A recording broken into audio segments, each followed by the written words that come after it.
Hey everyone, this is Destroyer24 back with another Wizard101 walkthrough episode. This episode we're going to be going through the Altar of Kings. And to start off, if you remember where we left off last time, we talked to Professor Winthrop. He told us to go find Assistant Danforth, and we will go ahead and be on our way doing that. We are level 11. If we end up leveling this episode, we will get a new spell. I believe it's going to be a spell quest. So, without further ado, let's go ahead and get right into it.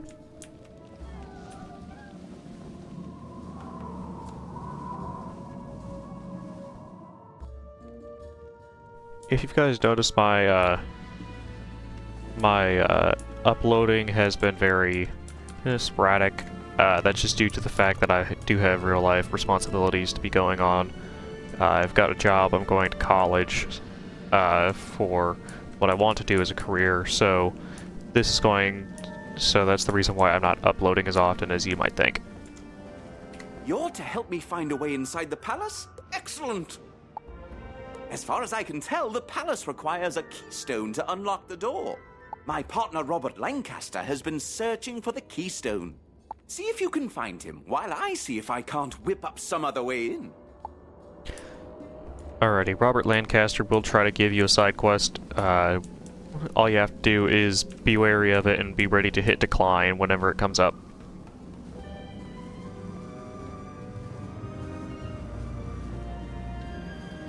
But he is all the way at the top of the dig site here. My, there are crocs everywhere. I tried to venture out to find the keystone and ended up running for my life. Tell Malcolm Danforth I don't have the keystone, but I did discover that a piece of it is buried in the dig site at the Royal Hall. Say... That's the side quest I was referring to.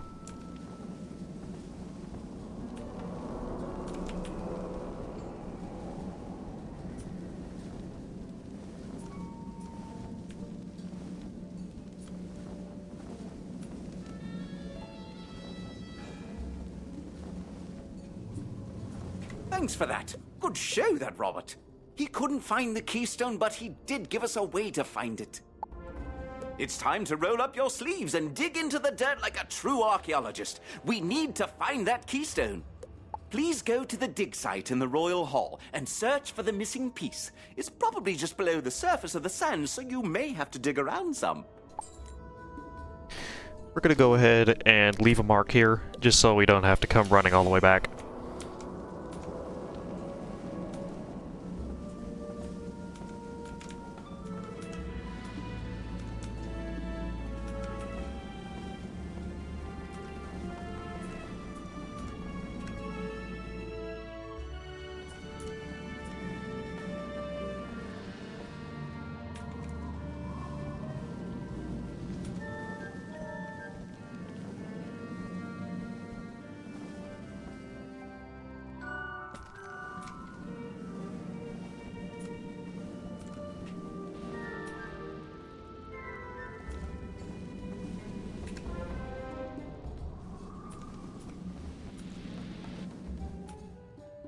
And I will go ahead and teleport back to Assistant Danforth.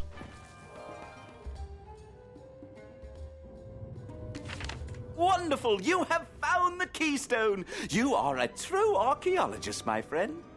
I haven't been twiddling my thumbs either. I learned they divided the keystone into two pieces in order to ensure the safety of the palace. Who knew? There's only one thing to do, and I'm afraid it's up to you. According to these inscriptions, the Narini Quartermaster has the final piece of the keystone. You will have to defeat him in combat and get it for us. Can you do that?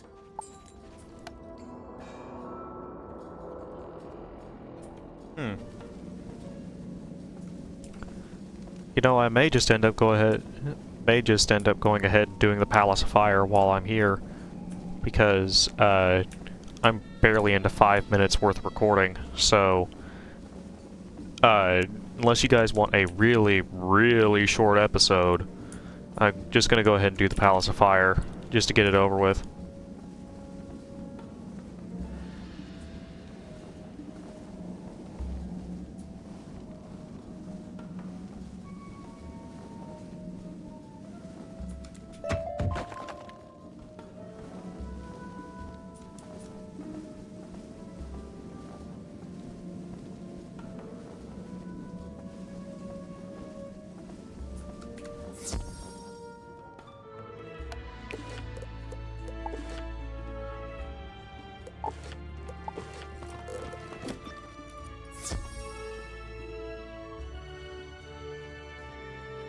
I see my men cannot take you down. I guess if you want something done right.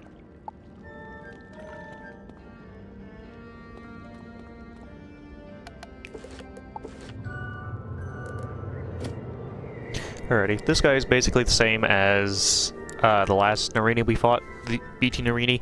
The only difference is he only has 5 more health. Also, his Flame Servant has a lot more health than the previous one.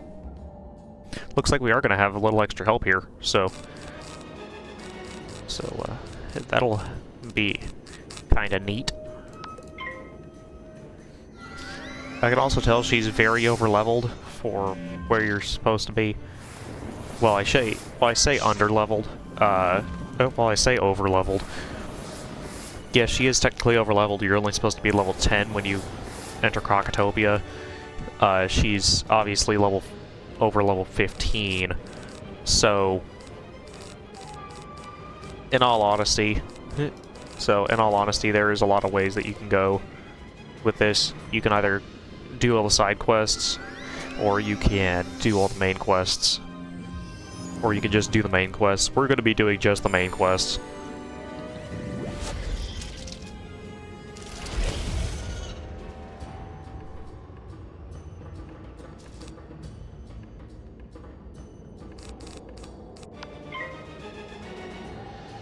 Let's go ahead and put a prism on the quartermaster.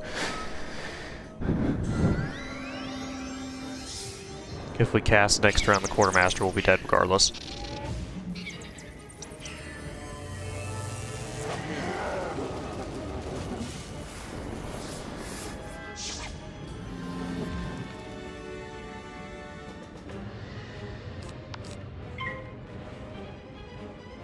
But as you can see, having extra help will definitely make fights go a lot faster.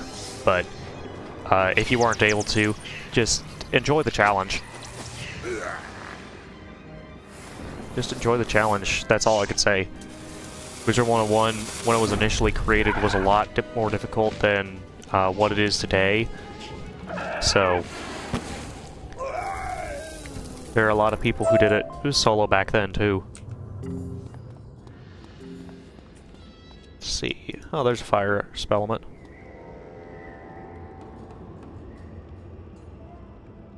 Quite a bit of stuff, but we didn't get really anything useful.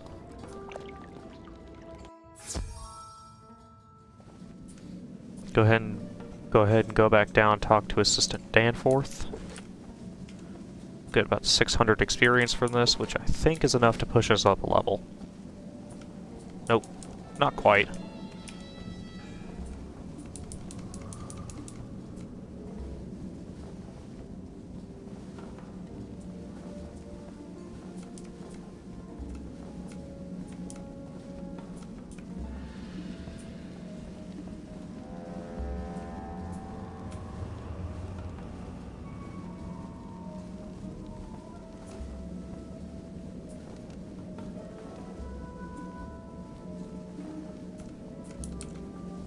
At last, the other piece! You're quite a tough worker.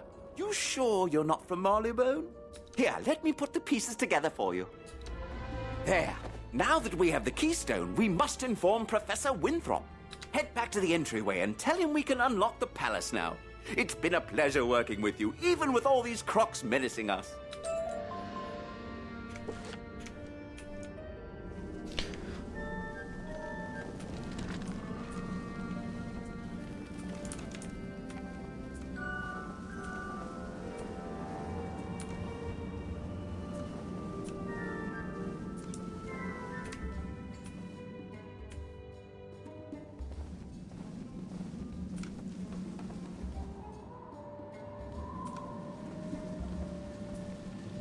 You and Malcolm found the keystone. Splendid. We have the key to the palace now.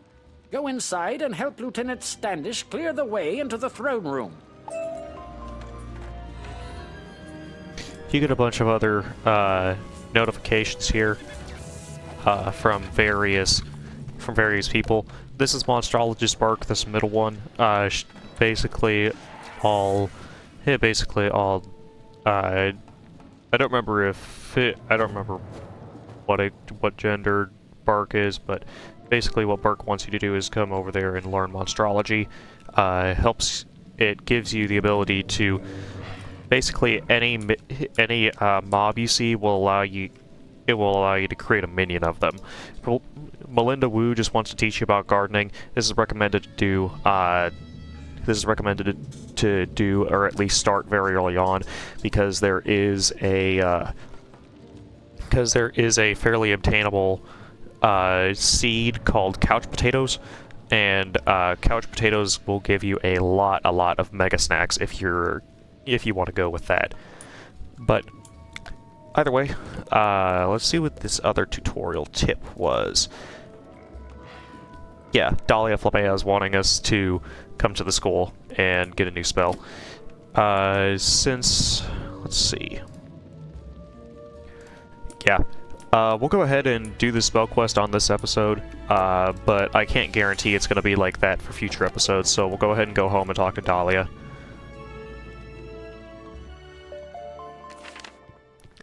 Aegeon Stats also wants you to go. It gets you a little extra rewards, also as some interesting lore. So Homer Sunblade's wanting to tell you about a side street that gives you quite a fair bit of experience. We might do that just as a bonus episode later on when we get up to a higher level, but we're not going to worry about it at the moment.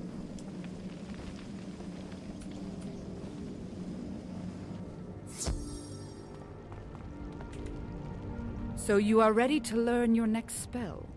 Very well. You will first need to collect a fire shard from a fire elf on Firecat Alley. After that, talk to Bernie.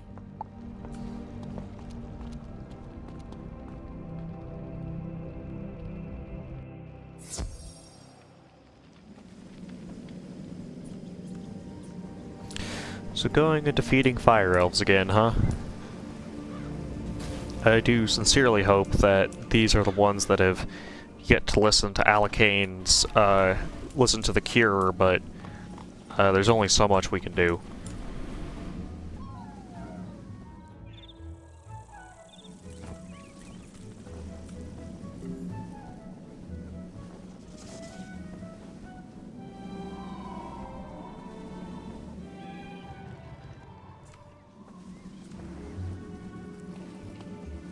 Let's go ahead and swap over to that quest real quick.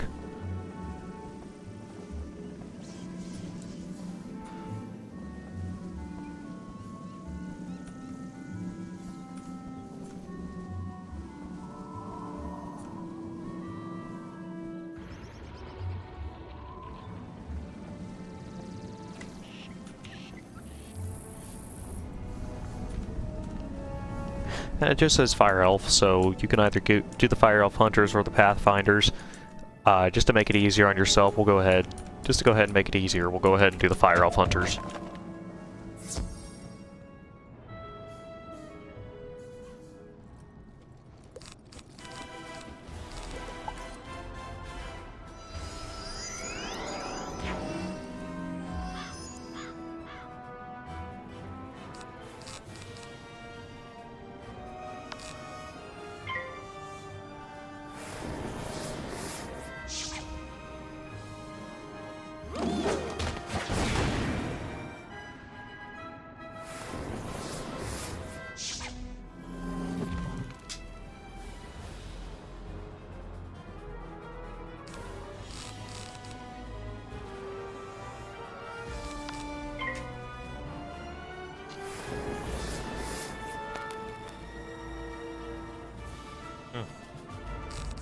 Amazing how I fizzle on the weak guy.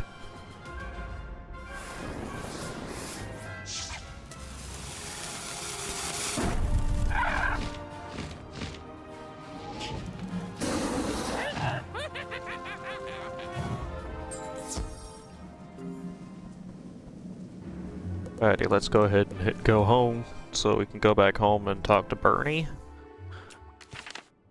Which, by the way, Bernie is our fire tree.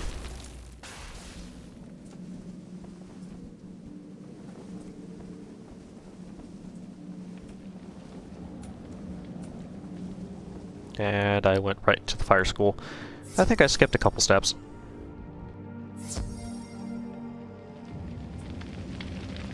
It takes a lot of concentration in order to cast Link. You must prove you are worthy to earn this spell. Enter the fire tower and face your opponent. Afterwards, if you are successful, come talk to me. This new spell is called Link, huh? As you enter the room, you slam the fire shard onto the ground, which erupts in flames, forming a fire crow. Alrighty. This fire crow is going to be a little bit tougher than most things that you have fought. It is a orange rank 3, which means it's going to have more health than any mob that you face up to this point. It's going to have nearly 400 health. So we'll go ahead and use our fire prism here. Go ahead and use our fire prism to go ahead and bypass the resistance.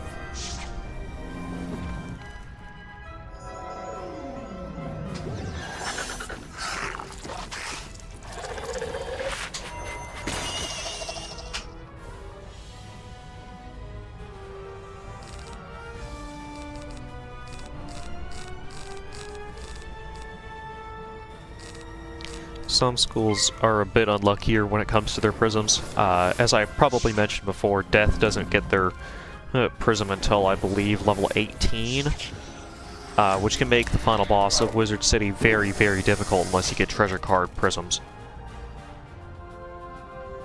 Most all schools get their prisms fairly early on, though. I think that Death and Life are the ones that get their prisms latest. It is possible to get a prism for balance, however, it is a very rare item card and only comes on, I think, 1 or 2 items. And only comes on, like, 1 pet. So. You are a worthy opponent. Take this fire gem, which represents my approval.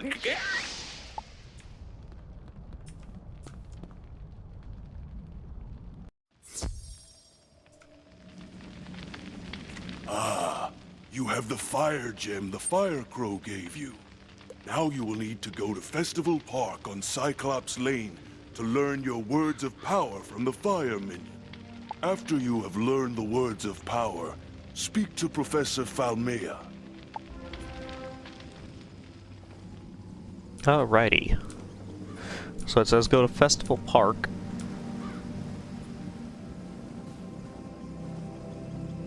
In Cyclops Lane.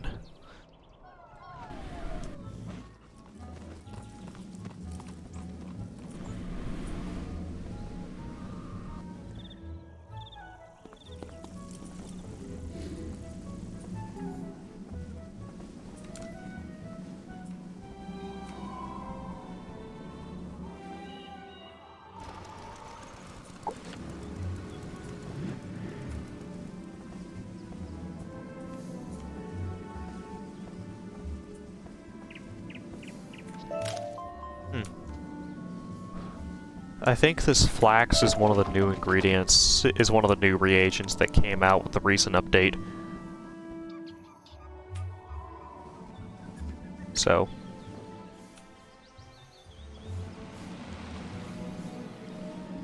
Head go over here. You hear a hissing noise deep within the earth.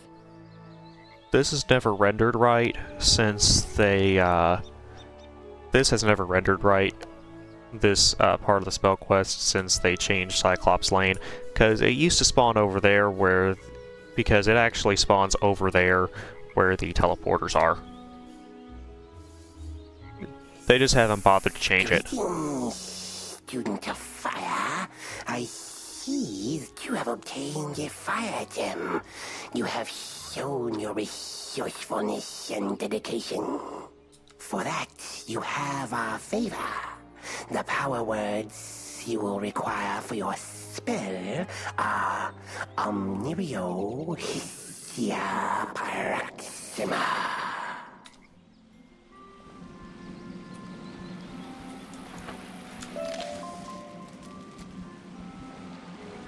Just do a little bit of reagent hunting while I'm over here.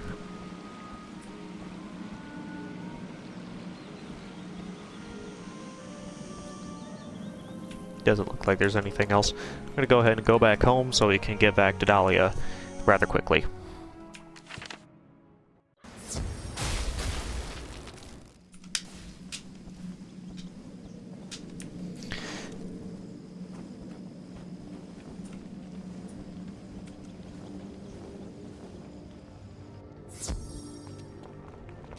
Ah, you have the fire gem and the words of power.